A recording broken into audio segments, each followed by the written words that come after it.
का काम करेंगे माननीय राष्ट्रीय अध्यक्ष जी माननीय विनय रतन साहब जी। थोड़ा सा कार्यक्रम है।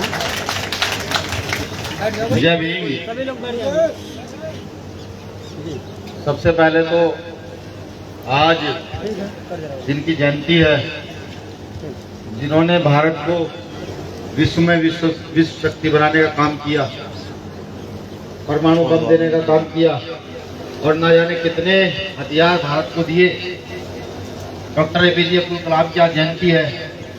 मैं उनके चरणों में नमन करता हूँ, नतमस्तक होता हूँ और अपने साथियों का आभार व्यक्त करता हूँ इस भव्य कार्यक्रम का आयोजन करने के लिए। बिना संसाधनों के, बिना किसी व्यवस्था के इतना बड़ा आयोजन करना कोई आसान बात नहीं है। मैं अपने पूर्वांचल के तमाम साथियों का आभार व्यक्त करता हूँ। इतना बड़ा मंच लगाया, पूरे पूर्वांचल को इकट्ठा किया और पूर्वांचल के वो लोग जो पूर्वांचल की रीढ़ कहे जाते हैं, जो पूरे पूर्वांचल में लगातार आंदोलन चलाते हैं, वो सब यहाँ मौजूद है। मुझे इस बात की तहे दिल से खुशी है और मैं इस बात पर गर्व भी करता हूँ कि एक बार कहने से पूरा पूर्वांचल इकट्ठा हो जाए। मैं उस भूमि को नमन करता हूँ जिसको तथागत बुद्ध की भूमि होना चाहिए जो है, उस भूमि को नमन करता हूँ जहाँ संत शिरोमणि सद्गुरु रविदास जी महाराज जी का जन्म हुआ। मैं बनारस की सरजमी को नमन करता हूँ, मैं बनारस की भूमि को नमन करता हूँ जहाँ भारत का एक विश्वविख्यात इतिहास उपस्थित है, जिस इतिहास से हम अनभिज्ञ तो जरूर रह सकते हैं, लेकिन उस इतिहास से हम अनभिज्ञ तो जरूर रह सकते हैं, लेकिन वो इतिहास पूरे विश्व में प्रसिद्ध है। सद्गुरु रविदास महाराज की वजह से, ये बुद्ध की भूमि होने की वजह से पूरे विश्व में बनारस को जाना जाता है। मैं बनारस की सरजमी को झुककर नमन और श्रद्धा के नमन झुककर नमन करता हूँ। बहुजन समाज के में सभी संतों गुरुओं को नमन करता हूँ। खासतौर से भारत की सरजमी पर जन्मे उन महापुरुषों को नमन करता हूँ जिन्होंने भारत के हितों के लिए, जिन्होंने भारत की महिलाओं के लिए, जिन्होंने भारत के उस वर्ग के लिए काम करने का काम किया जो वर्ग सदियों से छूटता जीवन यहाँ व्यतीत कर रहा था, जिनका जीवन जानवरों से भी बदतर रहा। उन सबके लिए जितने भी महापुरुषों ने काम करने का काम किया, उन सबको झुककर नमन करता हूँ।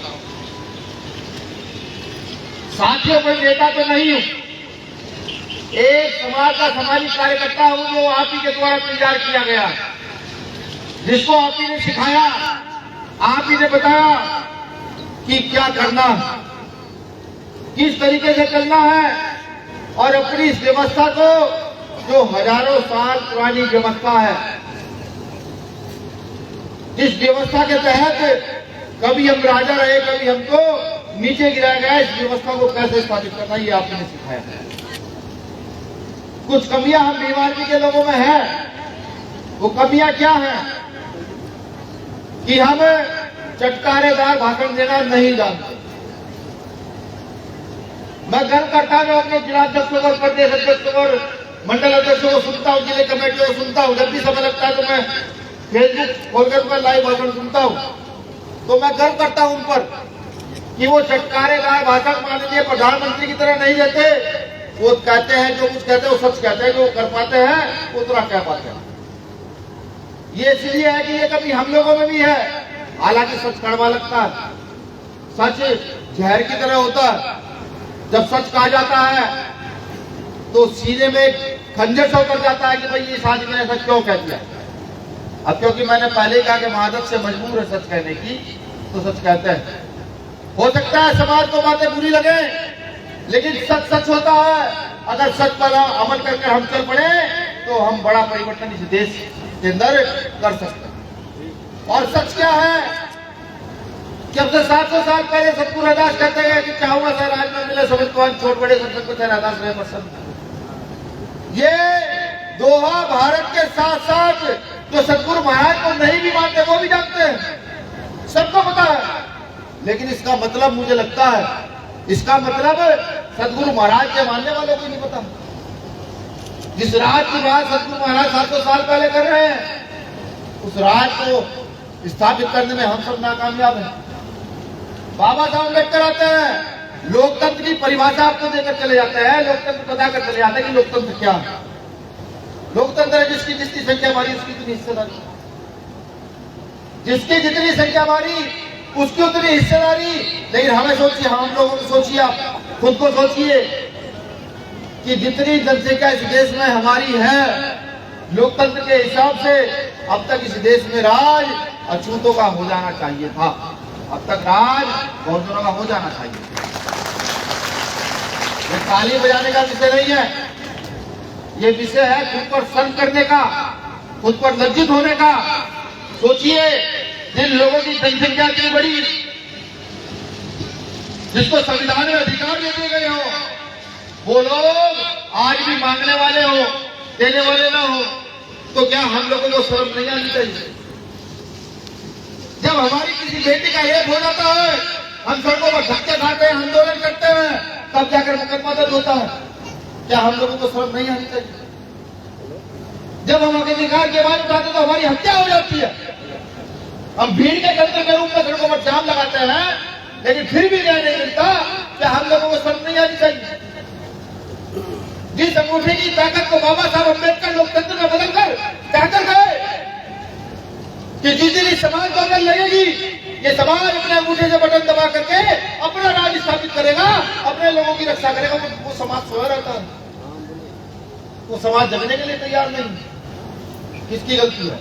क्या मानने यहाँ के मुख्यमंत्री योगी जी को मैं दोष दूं कि तुम हमारे अधिकारों की रक्षा नहीं कर पा रहे, या मैं यहाँ के मंत्रियों को दोष दूं, या मैं खुद को दोष दूं कि जो व्यवस्था बाबा साहब अम्बेडकर सन 1950 में आप स्थापित कर गए, हम उस व्यवस्था पर ही नहीं चल पा रहे हैं? बताओ किसको दोष? किसी भगवान को दोष दूं?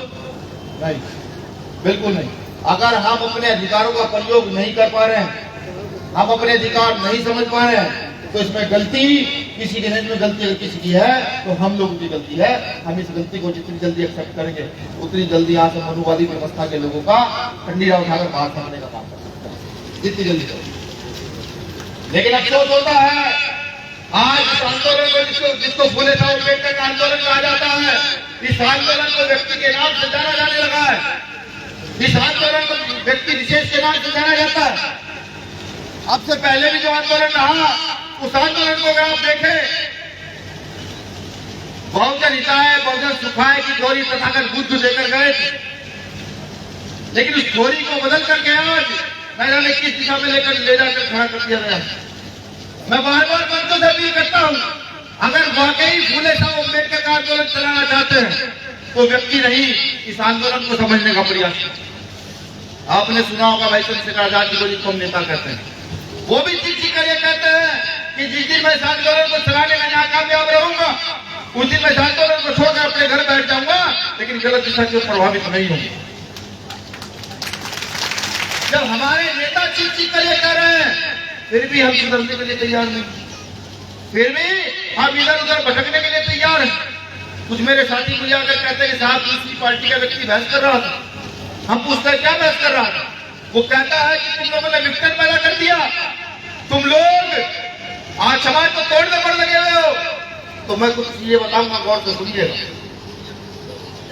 मैं कुछ चीजें बताऊंगा, गौर से सुनिएगा। यहाँ पर पहला या दूसरा एमपी का चुनाव होता है, किताबों में लिखा हुआ है, मेरे शब्द नहीं है, किताबों के शब्द है। यहाँ पहला दूसरा एमपी का चुनाव होता है, ये सही से याद नहीं।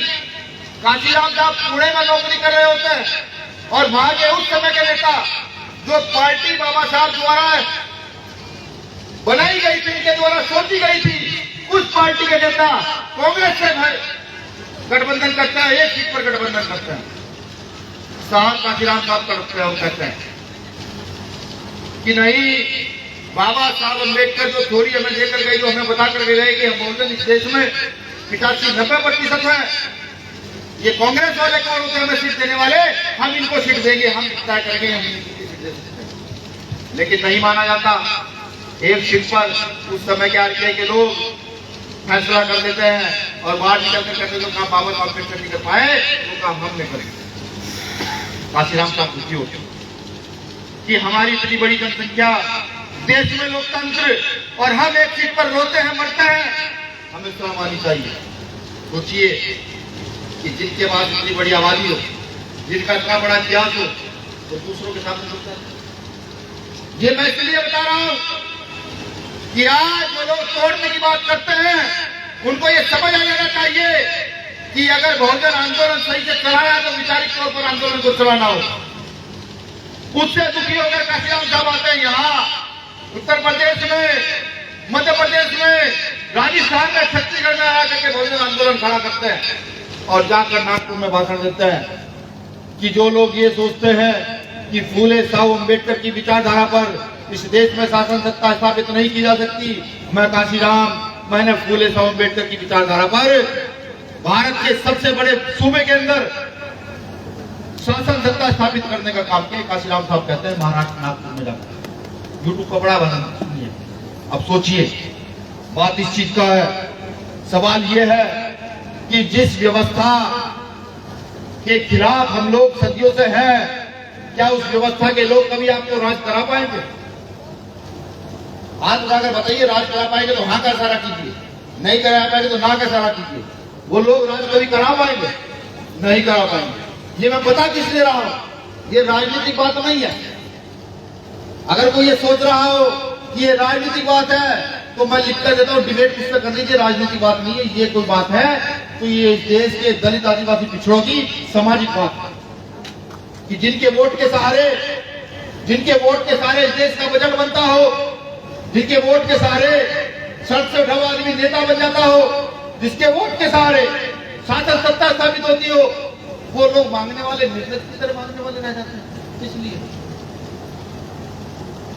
शुरू से ही हम लोगों के दिमाग में डाल दिया गया कि सामाजिक आंदोलन में कभी राजनीतिक चर्चा नहीं होनी चाहिए।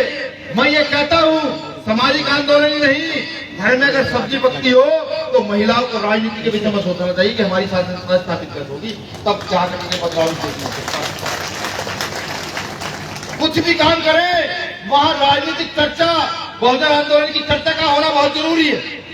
वो लोग यही चाहते हैं कि हम आंदोलन की चर्चा ना करें, हमारी बेटी आंदोलन की चर्चा ना करें। जिस दिन चर्चा शुरू हुई उस दिन बदलाव इस देश में बड़े पैमाने पर हो। हम सोए हुए, हम सिर्फ बाबा साहब अम्बेडकर के जयकारे लगाने वाले लोग, हम साहब काशीराम साहब के जयकारे लगाने वाले लोग हैं। अगर उनकी विचारधारा स्थापित करने की बात आए तो हम फेल हो जाते हैं। हम सड़कों पर घूम सकते हैं, हम हॉल में जाकर मूवी देख सकते हैं, लेकिन बाबा साहब अम्बेडकर की, साहब काशीराम की, महात्मा ज्योतिबा फूले की, माता सावित्रीबाई फूले की, माता फातिमा शेख की, पेरियार लल्ले सिंह यादव की एक किताब को हम पढ़ नहीं सकते। ये कमियां हैं और ये सब जानते हैं कि हकीकत है। इन कमियों पर काम करना शुरू कीजिए, इन कमियों पर काम करना शुरू कीजिए। मैं जब यहाँ आया, बनारस रात रुका, तो 2007 से मेरी बात हमने पूछा क्या करें, मैंने कहा साहब जमीन खरीदते हैं, बेचते हैं, मकान बनाते हैं।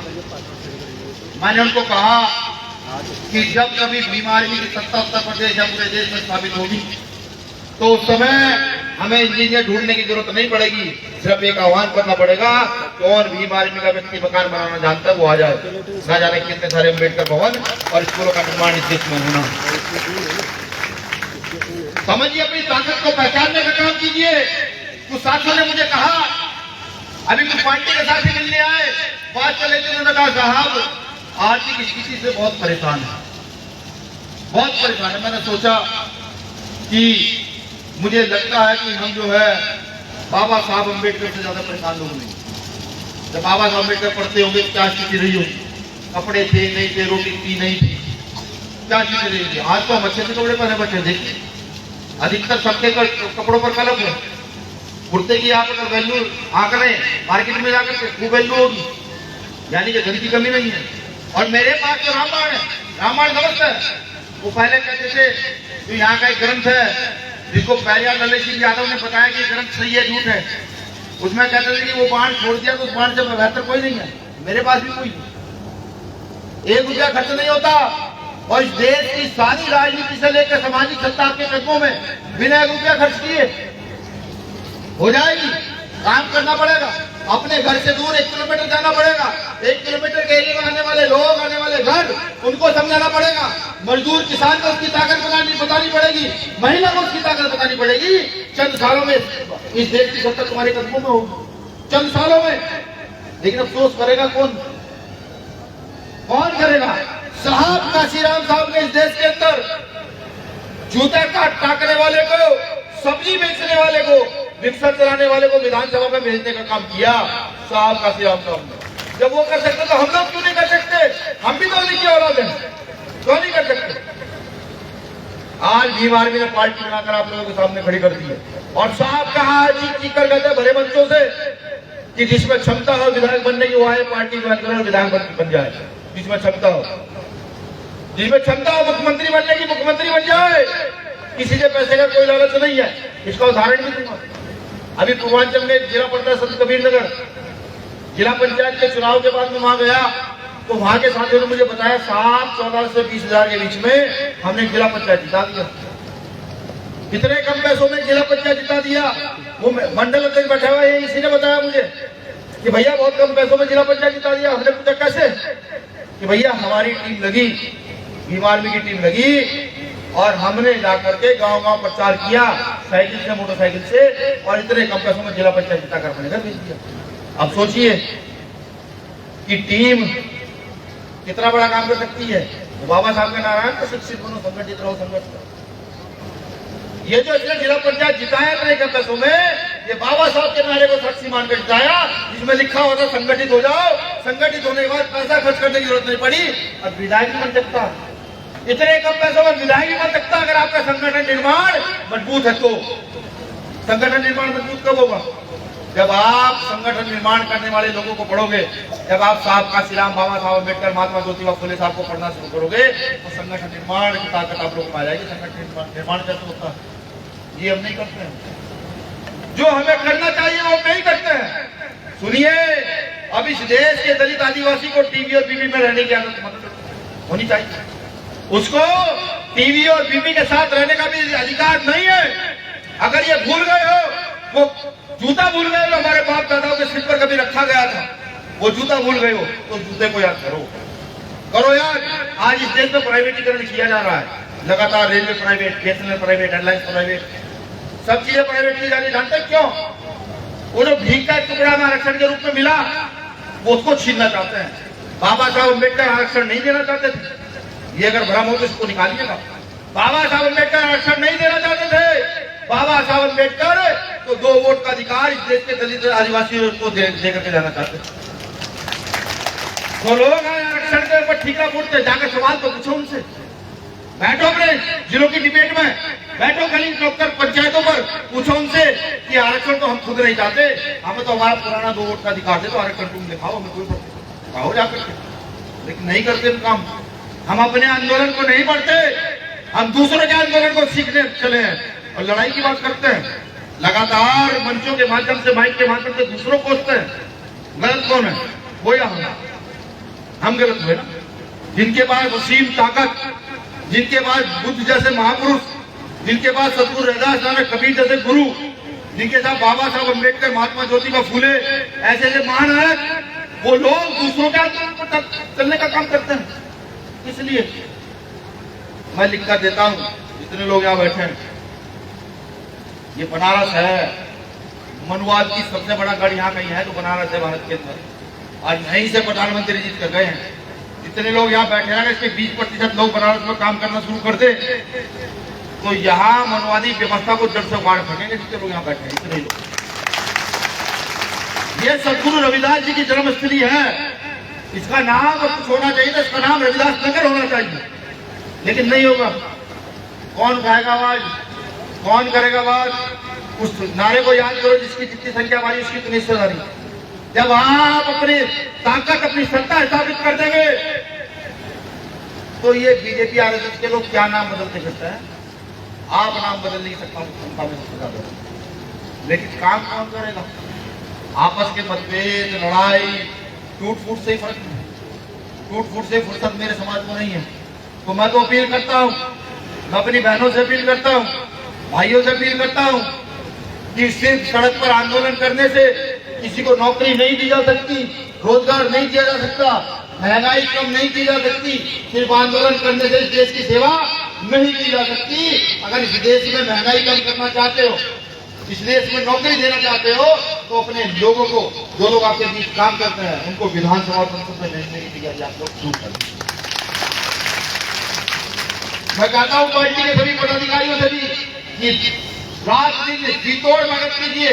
मैं ये भी कहता हूं कि सारे पदाधिकारियों से पार्टी का संगठन का हो कि बाबा साहब अम्बेडकर के चेहरे की तरफ देखो, साहब काशीराम साहब के चेहरे की तरफ देखो, महात्मा ज्योतिबा फुले के चेहरे की तरफ देखो।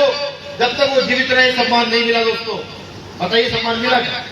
बाबा साहब अम्बेडकर को गुजरात के बड़ोदरा से नौकरी करने का समान बात कर दिया जाता है जाति के नाम पर, ये जैसे समान बात है। उतने पढ़े लिखे होने के बावजूद, ग्रेड 1 के अधिकारी होने के बावजूद भी समान बात कर दिया जाता है बाबा साहब अम्बेडकर।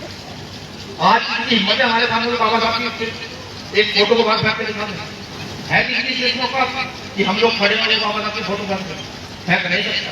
समझिए जब तक बाबा साहब अम्बेडकर जिंदा रहे सम्मान नहीं मिला, लेकिन आज उनके सम्मान में हम हजारों लोग अपना सिर बलिदान करने के लिए तैयार है कि बाबा साहब की प्रतिमा पर उंगली उठती है तो हम लोग बिना खाए पिए कई हजार की संख्या बैठ जाते हैं।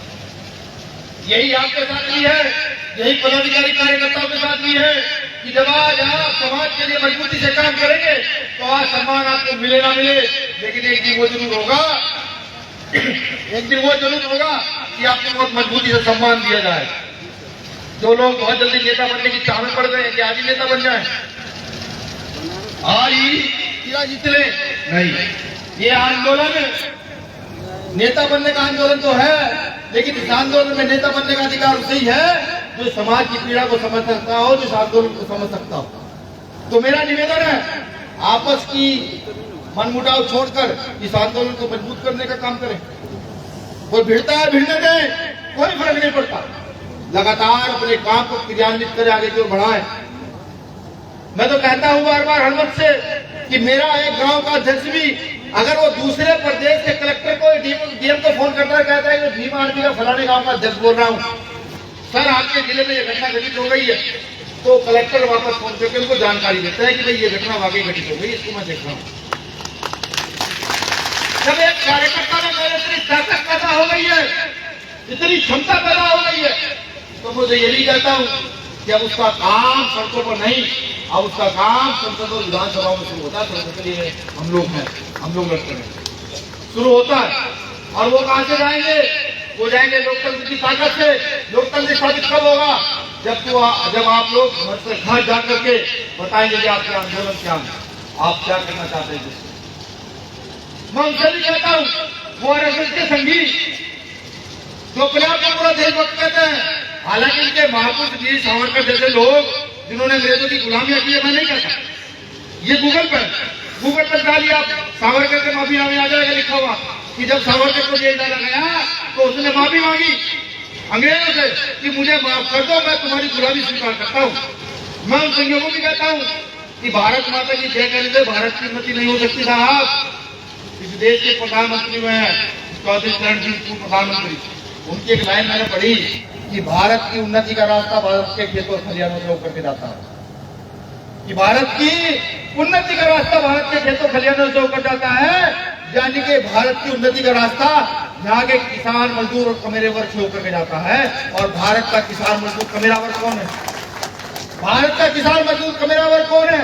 जो भरी दोपहरी में भरी सर्दी में धान को लगा रहा है, जो सुबह 4 बजे अपनी लैट्रिन साफ कर रहा है, सड़कें साफ कर रहा है, जो मोची में काम कर रहा है, जो सुबह से 4 बजे रिक्शा चला रहा है, ये तो भारत का मजदूर कमेरा वर्ग है।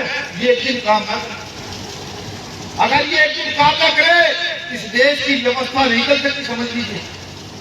तो जब इसकी उन्नति होगी तभी तो देश की उन्नति होगी। लेकिन नहीं, जाति को प्रभावित करने वाले लोग कभी क्या देश की उन्नति जा सकते हैं? नहीं जा सकते।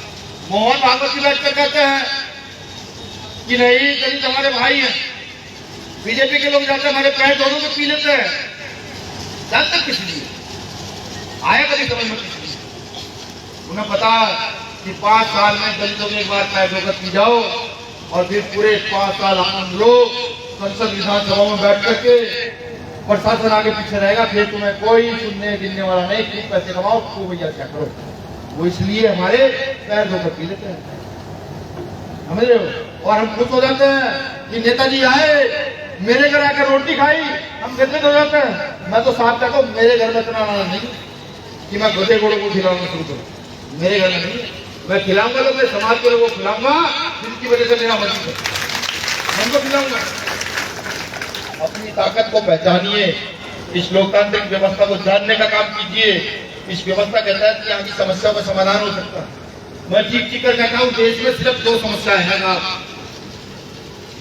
देश में पहली समस्या है जवान जो वर्दी पहले खड़ा है, और दूसरी समस्या है मजदूर और किसान जो रात दिन मेहनत कर रहा है। इन 2 लोगों की समस्या, ये 2 लोग देश में बड़ी समस्या है, क्योंकि सवाल कोई उठाता है तो यही लोग सवाल उठाते हैं। वो बड़ा बिजनेसमैन जिसकी 2000-3000 करोड़ की टर्न ओवर है साल का, वो सवाल नहीं है। वो जो खड़ा है वहां बॉर्डर पर, वो वहां खड़ा सवाल कर रहा कि मैं अपने बच्चे को अच्छे स्कूल में पढ़ा दूं, मैं उसकी अच्छी शिक्षा करा दूं। और एक रिक्शा चलाने वाला, खेत में काम करने वाला भी यही सवाल कर रहा है देश से कि मैं अपने बच्चे को अच्छी जगह पढ़ा दूं, अच्छी शिक्षा करा दूं। हालांकि बाबा साहब अम्बेडकर प्रावधान देकर गए, आर्टिकल का 21 कह आजादी देता है, भारत के प्रत्येक वर्ग के व्यक्ति को आज कक्षा 1 से 12 तक फ्री शिक्षा का अधिकार देता है, और 1 से 10 तक फ्री शिक्षा का अधिकार देता है। लेकिन उस फ्री शिक्षा के अधिकार को तोड़कर इस देश का व्यापारीकरण किया गया, यहाँ पर पैसे के आधार पर शिक्षा को आगे बढ़ाया गया। इस कारण से कि वो जो गरीब मजदूर किसान जवान सवाल कर रहा है, अगर उसका बेटा या बेटी इतना मजबूत रहोगे वो सवाल करते हैं। सोचिए आप इस देश में शिक्षा और चिकित्सा फ्री कर दीजिए, क्या फ्री कर दीजिए? शिक्षा और चिकित्सा, कैंसर का इलाज फ्री, टीबी का इलाज फ्री, प्रेगनेंसी फ्री, सब चीजें फ्री, दवाइयां फ्री, और engineering free, BEd free, MBBS free, सब फ्री। ये कर दीजिए। कोई सोचिए यहाँ बैठे 20 से 30% लोगों के बच्चे डॉक्टर इंजीनियर बने हुए हों, जो लोग यहाँ बैठे हुए, जो लोग सपना भी नहीं दे सकते कि 10 लाख 20 लाख एमबीबीएस की फीस कहां से देंगे। ये समस्या है देश की, इसका समाधान कभी नहीं होगा। इसका समाधान कोई कर सकता है तो ये जो लोग मेरे सामने बैठे हैं, इन जैसे लोग इसको आवाज उठाने का समाधान कर सकते हैं, हर आदमी नहीं कर।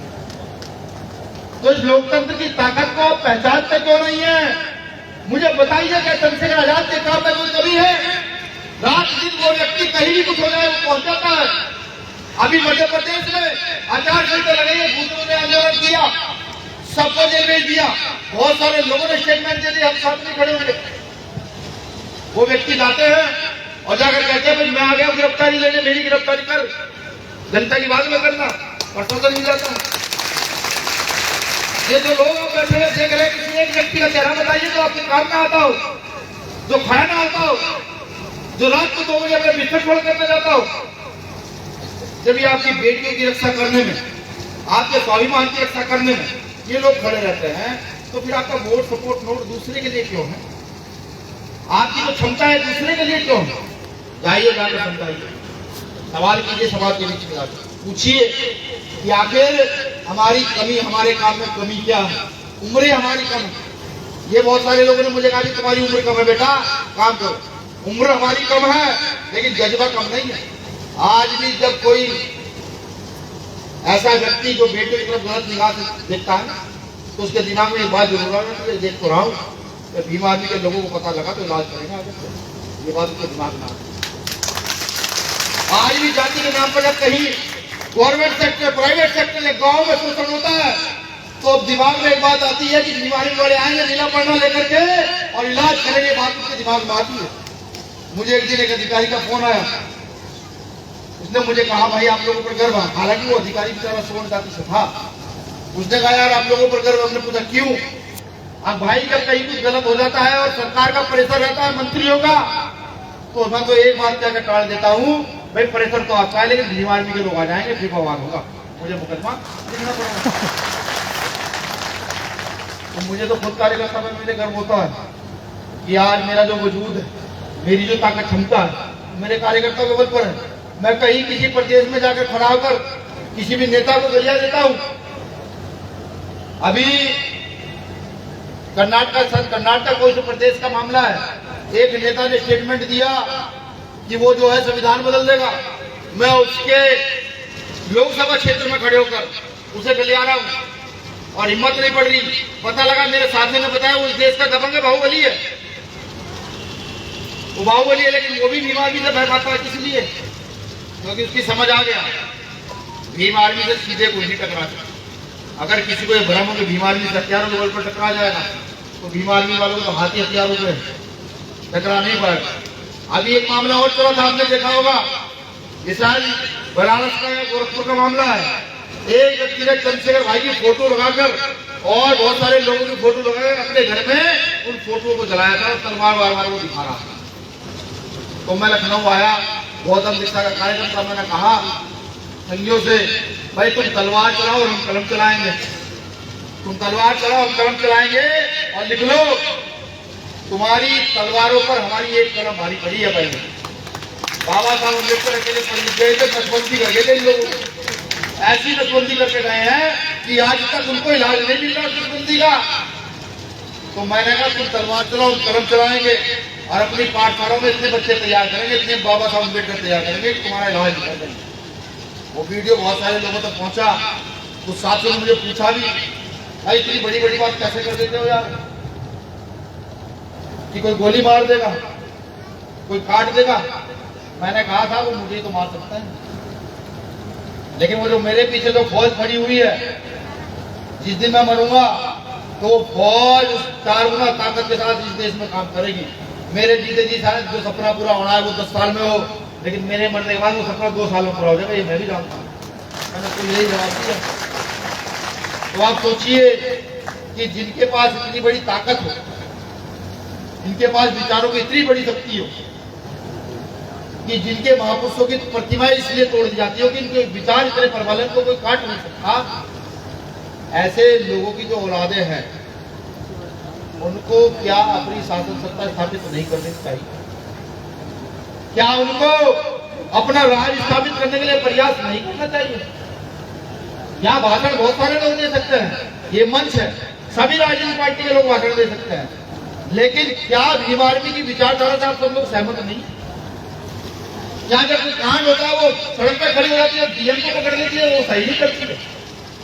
अभी मेरे प्रदेश सेवक जी ने बताया क्या जो पाठशालाएं चलाते हैं वो सही नहीं करते हैं। सन 2016 के बाद से बात याद आती है।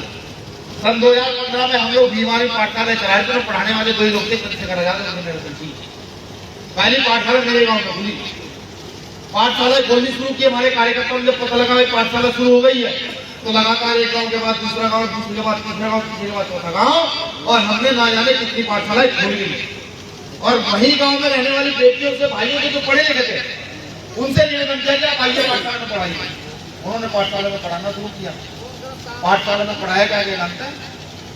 पाठशाला में पढ़ाया गया भारतीय संविधान की प्रस्तावना, पाठशाला में पढ़ाया गया माता सावित्रीबाई फुले का संघर्ष, बाबा साहब अम्बेडकर का संघर्ष, फातिमा देव का संघर्ष, इन सबका संघर्ष पढ़ाया गया। और पाठशाला में पढ़ाया गया कि बेसिक कोर्स डेली 2 घंटे 3 घंटे शाम को पढ़ाया जाता है। बाद में पता लगा, जब एक बोर्ड आपने देखा होगा ग्रेट चमार का, देखा हो सबने? देखा है तो हाथ उठा के बताओ, देखा है तुमने? जब वो बोर्ड लगा दिया गांव के लोगों ने, उसकी भी एक इंटरेस्टिंग कहानी है, बताऊंगा, बहुत समय लग जाएगा, तो इसलिए उसको कभी फिर कर नहीं रखता हूँ। जब आऊंगा तो आपको बताइए भैया ग्रेट चमार बोर्ड की कहानी बताओ। वो बोर्ड पर विवाद शुरू हो गया। विवाद शुरू होने के बाद पुलिस ने ढूंढा, पीटा, झगड़ा हुआ, कुछ साथी जेल में गए, कुछ साथी के चोट लगी, सब कुछ हुआ। तो मुझे बाद में पता लगा कि पुलिस ने किया क्या। पुलिस गांव में जाती थी और वो भीम आर्मी पाठशाला जहाँ लिखा है था उसको मिला दिया, और जो उसमें बच्चे पढ़ाते थे उन पर 151-105 का मुकदमा दर्ज किया गया। मैं सोचा यार इस पाठशालाओं पर क्यों मुकदमे दर्ज किए जा रहे हैं, इससे क्या है, यहाँ बच्चे पढ़ रहे हैं। उस समय समझ नहीं आया। फिर सन 2017 का दंगा हुआ जिसमें हमारी कोई गलती नहीं, पुलिस ने खूब पीटा, सब पीट सकती, हमारे घर के हमें पुलिस ने पीटा, हमने भी सड़कें बंद की, संवैधानिक आंदोलन का प्रयास किया, लेकिन नहीं हुआ। वो पीटा पीटने के बाद आधे लोग भाई चंद्रशेखर आजाद, कुमार भाई और तमाम हमारे साथी जेल चले गए। मैं बाहर रह गया था। मुझे चंद्रशेखर भाई ने कहा भाई जेल नहीं आना, कुछ हो जाए जेल नहीं आना, बाहर से आंदोलन को लीड करना। संगठन खड़ा किया। संगठन खड़ा करते करते मैं पहुंचा हूं नागपुर सन 2018 में, और नागपुर जाकर मुझे पता लगता है नागपुर का एक व्यक्ति मुझसे सवाल करता है कि तुम्हारी पाठशालाएं चलती है, क्या वो आज भी चलती है? मैं इस बात को सुनकर हैरान। मैंने पूछा क्यों भाई? कि सन 2015 के लास्ट में संघ में हलचल बची कि ये कौन लोग आ गए हैं जिन्होंने आरएसएस के एकल विद्यालय बंद कराने शुरू कर दिए हैं और अपनी पाठशालाएं शुरू कर दी। सन 2018 में मुझे पता लगा, तो अब मेरी समझ आया, मेरी समझ आया पाठशाला का प्रभाव क्या है। तब मेरी समझ आया कि वो जो टीवी में घंटी बजती है, मेरा 2 साल का बच्चा भी इसके सामने नाक लगाकर चलता है, तब मेरी समझ आया कि ये पाठशाला ही है जो इस देश में इस आंदोलन को खड़ा कर सकती है। अगर आप पाठशाला शुरू कर दें तो आपका 5 साल का बच्चा बेटा होगा, आंदोलनकारी होगा। अगर आप पाठशाला नहीं पढ़ाते, वो नहीं पढ़ाते, तो वो आडंबर में, चमत्कार में कि रात की चुटकी माथे पर लगी तो बुखार उतर जाएगा, वो इसमें विश्वास करेगा। अब आप तय कीजिए आपको पाठशाला चलानी है या वो रात की चुटकी अपने बेटे का बुखार उतारना है। मैं तो जानता हूँ पैरासिटामोल से बुखार उतरता है, देशी दवाइयों में बेल होती है, क्या बोलते हैं उससे बुखार उतरता है, किलो की बेल, उसे पीने से बुखार उतरता है। तो समझिए हम यही चाहते हैं कि गांव गांव बीमारी पाठशाला हो। जो नस्ल हमारी है ये जब चली जाए तो अगली नस्ल को इतनी मेहनत न करनी पड़े, पेट से जन्मा हुआ बच्चा ही एक अम्बेडकरवादी के रूप में आपको यहाँ की माता को जाएंगे, यहाँ की व्यवस्था बदल जाएगी, ये देश बदल जाएगा। जो लोग गैर बराबरी करते हैं वो बदल जाएंगे। जगदेव प्रसाद कुशवाहा का नाम सुना है? उन्होंने एक बात कही कि 100 में 90 शोषित है, शोषितों में ललचा रहा है। 100 में 90 शोषित है, शोषितों में ललचा रहा है। हमारा जंगल जमीन में 90 भाग रहा है। अब आप सोचिए, जाइए अपने गांव का सर्वे कीजिए, इतनी गांव में जमीन है, क्या उसका प्रतिशत सब लोगों के पास है? जाइए सोचिएगा, गूगल पर नेट खोलिएगा और निकालिएगा, उत्तर प्रदेश का बजट निकालिएगा और देखेंगे आपके गांव के समय कितना बजट आ रहा है, कितना लगा, तो पता लगेगा। हालांकि मैं कहता हूँ, मुझे कहा व्यक्ति ने यार ये बजट की बात ज्यादा मत किया करो, लोगों के बीच में तुम्हारी हत्या हो जाएगी। हमने कहा ठीक है साहब, जिस दिन हत्या होगी लोगों को ये तो पता लगेगा भाई हत्या क्यों की गई। बजट की बात करेंगे तो हमारा अधिकार है, तो हमें मिलना चाहिए, तो क्षेत्रीय समाज में काम आता है। हालांकि बजट का बहुत प्रतिशत हिस्सा रिश्वत के तौर पर खाया जाता है, निगल लिया जाता है। अब इन पर चर्चा होगी तो कैसे काम चलेगा? तो मैं कहता हूँ संगठन के अपने पदाधिकारियों से कि गूगल पर बजट निकालिए, बजट क्या है, नई शिक्षा नीति क्या है, उसको पढ़िए, पढ़कर उसको क्वेश्चन पुट कीजिए, जाकर समाज को बताइए कि ये हो रहा है। आपके जिले में भवन होता है, विकास भवन है आपके जिले में होता है ना, उस विकास भवन में इतनी सरकारी योजनाएं आती हैं, वो कहाँ जाती हैं? कभी सोचा है? गूगल पर सर्च मारेंगे जाकर विकास भवन को, केंद्र सरकार राज्य सरकार की जो योजनाएं आती हैं इतनी सारी, वो कहाँ जाती है? भाई गांव का आदमी तो पहुंच ही नहीं पाता वहां तक। अभी भी तुमसे सवाल जवाब करो आदि योजना को, अभी भी तुम्हें नहीं पता होगा। तो विकास भवन में बीमारी का कार्यकर्ता जाना शुरू करे, अधिकारियों से संपर्क साधे और उसको कहे कि अब विकास भवन की 50% योजनाएं भीम आर्मी के कार्यकर्ता गाँव लेकर जाएंगे, तेरे रिश्वत के तौर पर तेरी ये कितने लोगों को भला होगा? ये सब आया कहाँ से? ये सब आया नॉलेज से, पढ़ने से। पढ़ोगे नहीं तो लड़ोगे नहीं, और लड़ोगे नहीं तो गुलामी आपके सिर पर रहेगी। शुक्रिया, आप सब लोगों ने मुझे सुना।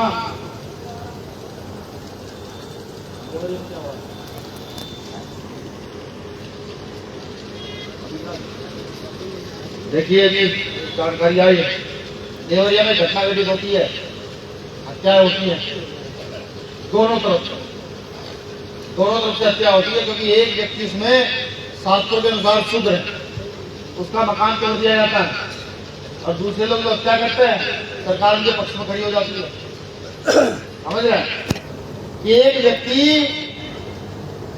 जो शास्त्र के अनुसार शूद्र है उसके परिवार में भी हत्या होती है, और जिससे वो लड़ता है स्वर्णों के, इनके परिवार में भी हत्या होती है, लेकिन स्वर्णों का मकान नहीं तोड़ा जाता, उस शूद्र व्यक्ति का मकान तोड़ दिया जाता है जो यादव समाज का। सोचिए देश की सरकार कितनी जातिवादी है। वहां बजरंग दल पहुंचता है, सिद्धू परिषद पहुंचता है, आरएसएस पहुंचता है, और उस यादव परिवार के यहाँ कोई नहीं पहुंचता। हालांकि यादव परिवार को शिक्षित करते कि ये कृष्ण के वंशज है, वासुदेव के वंशज है, ये सनातनी हिंदू है। अगर यादव सनातनी हिंदू है तो ब्राह्मण के यहाँ तो सब लोग हिंदू संगठन के लोग पहुंच जाते हैं, उस यादव के यहाँ हिंदू संगठन के लोग क्यों नहीं? सवाल का जवाब दीजिए, सोचिए। लास्ट में एक ही जवाब मिलेगा कि ये बौद्धों का देश है, यहाँ वो भी है, यहाँ यादव हो, कुर्मी हो, पटेल हो, यहाँ झाड़ू को धोबी हो, नाई, इनका इतिहास है। यहाँ पे मुसलमानों का भी जो इतिहास है कई 1000 साल पहला वो बौद्धों से जुड़ा हुआ मिलेगा। मैं कह दूं योगी जी से, इतना अन्याय के साथ सही नहीं है कि आप जाति के आधार पर लोगों के मकान तोड़ने पर लगे हुए हैं। ये सरकार है, फिर बदलेगी। वो कर्मचारी भी ध्यान दे, ये सरकार है, फिर बदलेगी, और जब ये बदलेगी तो तुम्हारा इलाज किया जाएगा ढूंढ ढूंढ कर। इन लोगों ने भी गलत किया, जिन्होंने भी संविधान के खिलाफ काम किया है उनका इलाज किया जाएगा, बिल्कुल इलाज किया जाएगा, संवैधानिक दायरे में इलाज किया जाएगा। बताया जाएगा कि जेल का असर क्या होता, ये बताया जाएगा। प्रिया, आप सब लोगों ने मुझे सुना, मेरी अच्छी बुरी बातें आपने सुनी। अगर कुछ साथियों को मेरी बात बुरी लगी हो तो मुझे माफ कीजिएगा। हालांकि मैंने गलत कुछ अपने हिसाब से कहा नहीं, मैंने सही कहा, जो कुछ कहा तो स्वस्थ, लेकिन फिर भी बुरी लगी। जो पूर्वांचल है, खड़ी बोली होती है हम लोगों की, पश्चिम के रहने वाले हैं, तो बोली थोड़ी अक्खड़ है, लग भी सकती है बुरी, कोई गाली के हिसाब से मुंह सत्तू उतरा ज्यादा चलता है। तो जिसको बुरी लगी माफ कीजिएगा, और जिनका स्वाभिमान जाना हो, जिनका जमीन जिंदा हुआ हो, तो वो बिना पद कट के भीम आर्मी को मजबूत करने का काम कीजिएगा, आजाद समाज पार्टी को मजबूत करने का काम कीजिएगा, और यहाँ अपनी व्यवस्था स्थापित करने का काम कीजिएगा। शुक्रिया। चंद्रलाई में अपनी बात मदद कर दूं। साथियों तो फकीरी मिजाज रखते हैं, अपनी ठोकरों में डाल रखते हैं। साथियों को फकीरी मिजाज रखते हैं, अपनी ठोकरों में डाल रखते हैं। भीम आर्मी के लोग उनकी परवाह नहीं करते दोस्तों, भीम आर्मी के लोग तो अपनी मुट्ठी में आ जाते हैं।